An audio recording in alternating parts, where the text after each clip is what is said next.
Il-membri parlamentari Ewropej mill-partiti politiċi differenti fil-Parlament Ewropew, jiġifieri David Casa għall-IPP, Anna Gomez mill-SND, Monika Makovej tal-ICR, Maite Pagazaurtundwa tal-ALDE, Benedek Javor tal-ħodor u Stelios Kulugluo organizzaw dibattitu fi Strasburgu biex jiddiskutu l-ġurnalizmu u l-ħtieġa għal leġislazzjoni kontra l-islep fl-Unjoni Ewropea. L-islep tikkonsisti f'azzjoni legali li hija maħsuba biex tiċċensura, teħeddet u twaqqaf lill-ġurnalisti billi tabbihom bl-ispiża ta' difiża legali jekk ma jabbandunawx il-kritika jew l-oppożizzjoni tagħhom.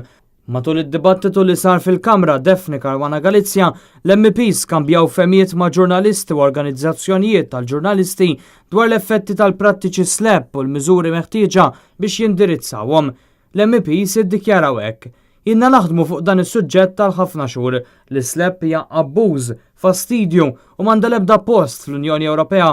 Aħna impenjati li nkomplu naħdmu fuq din il-kwistjoni qed nistiednu lill-Kummissjoni tipproponi miżuri biex tiġġieled l-islep, iżda qed insegwu b'mod attiv il-ħolqien ta' korp ta' monitoraġġ li se jesponi l-prattiċi tal-islep f'livell Ewropew. Dawk li jużaw l-islep jagħmlu dan bil-għan li jaħbu l-verità sabiex jissalvagwardjaw ir-reputazzjoni tagħhom billi jaħbu nuqqasijiet. Permezz tal-monitoraġġ tal-użu tal-islep, il-membri parlamentari Ewropej jkunu f'pożizzjoni li jesponu dawn il-prattiċi meta jseħħu. L-esponiment tagħhom huwa fih innifsu deterrent kontra l-użu.